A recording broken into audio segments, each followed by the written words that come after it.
ये कैसा मुख्यमंत्री है, कैसा 32 का खतियानी है कि ये यहाँ जो है केवल एक छोटा सा जोहार कार्यक्रम करने के लिए आ रहा है। और मैं देवघर से लेकर यहाँ तक आकर देख रहा हूँ कि जो आम गरीब आदमी है जिसको कि हम रोजगार नहीं दे पा रहे हैं, उसके घर को उजाड़ रहे हो, उसके दुकान को उजाड़ रहे हो, उसके एस्टेब्लिशमेंट को उतार रहे हो।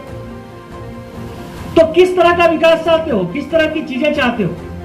मैंने प्रधानमंत्री जी का देवघर में दौरा हुआ, हमारे यहाँ मुख्यमंत्री रघुवर दास जी का दौरा हुआ, अर्जुन मुंडा जी का दौरा हुआ। हमने आज तक किसी आदमी को नहीं उजाड़ा।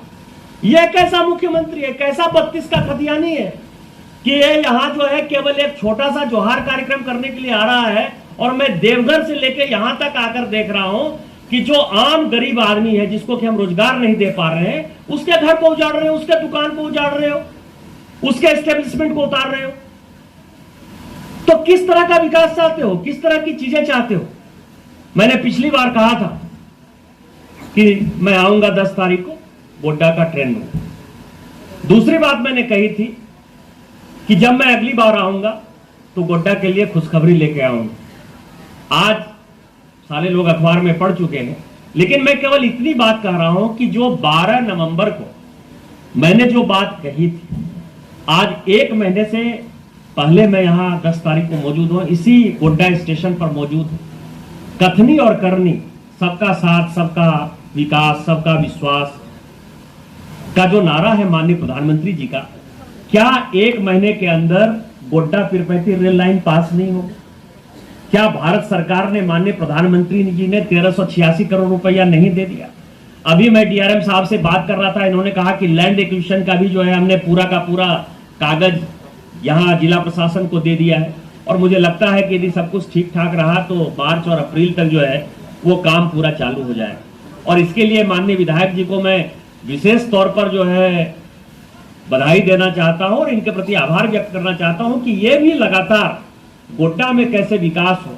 जैसे आज दिखाई दे रहा है कि गोड्डा और देवघर क्षेत्र का यदि बहुत विकास हो रहा है, उसका कारण यह है कि दोनों जगह डबल इंजन की सरकार है, दोनों जगह अपने विधायक हैं।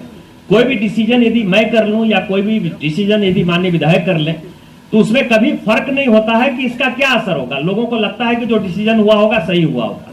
जैसे रोड की ये बात कर रहे थे, अभी मैं बाईपास, अभी लेट हो रहा था तो मैंने बाईपास लिया, तो बाईपास यदि मान लीजिए कि बड़ा अच्छा रोड बन जाएगा तो कितना अच्छा हो जाएगा, 4 लेन का रोड बन जाएगा तो कितना अच्छा हो जाएगा। तो उसी तरह से माननीय विधायक जी को मैं बधाई देना चाहता हूं कि आपके क्षेत्र में गोड्डा एक ऐसी विधानसभा होगी जहां का लगभग सब सारा का सारा गांव रेल से जुड़ जाएगा और 4 लेन से जुड़ जाएगा, और ये इनके चुनाव के पहले हो जाएगा।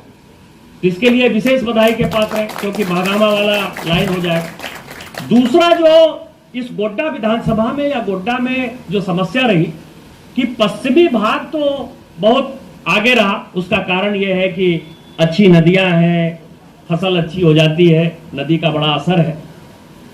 लेकिन जो पूर्वी भाग है, वो पूर्वी भाग किसी न किसी कारण से जो है वो विकास में पीछे रह गया। लेकिन जिस दिन ये गोड्डा पाकुड़ हो जाएगा, और जिसके लिए मैं डीआरएम साहब से लगातार प्रयास कर रहा हूं, और अभी इसका रेट ऑफ रिटर्न, इसका EIR, जो रेलवे के जो मापदंड है उसके हिसाब से जो सिचुएशन आगे बढ़ रहा है, यदि भगवान ने चाहा तो मार्च 2023 तक में गोड्डा पाकुड़ रेल लाइन का भी सैंक्शन हो जाएगा। और ये मैं आपको ये कह रहा हूं कि विकास में माननीय प्रधानमंत्री जी कहीं राजनीति नहीं करते, क्योंकि उसका कुछ ही हिस्सा मेरे लोकसभा में है, कुछ ही हिस्सा माननीय अमित मंडल जी के विधानसभा में है। उसका जो मैक्सिमम हिस्सा है वो माननीय मुख्यमंत्री जी के विधानसभा में हमने दिया है कि सुंदर पहाड़ी और बरहेड़, और खासकर सुंदर पहाड़ी गोड्डा का पार्ट है। और सभी लोगों को लगता है कि गोड्डा का मतलब निशिकांत दुबे वहां के सांसद है, भारतीय जनता पार्टी सांसद है। किसी लोगों को ये नहीं लगता कि ये सुंदर पहाड़ी हमारा पार्ट नहीं है।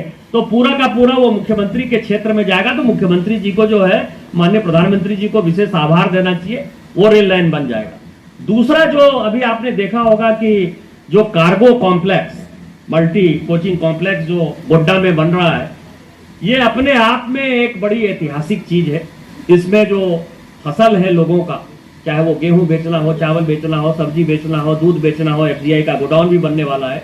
इसके लिए मैं रेल मंत्री जी का विशेष तौर पर आभारी हूं कि उन्होंने जो 79 जगह फर्स्ट फेज में चिन्हित की और जिसमें 22-24 जगह में काम चालू हुआ है उसमें गोड्डा बहुत ही महत्वपूर्ण है और डीआरएम साहब इसके लिए लगातार प्रयास करते रहते हैं और रेल विभाग, रेल मंत्री और माननीय प्रधानमंत्री जी ने इस एस्पिरेशनल डिस्ट्रिक्ट को जो विकसित करने का एक बीड़ा उठाया है, इसके लिए हम लोगों को आभार के अलावा कोई शब्द नहीं है।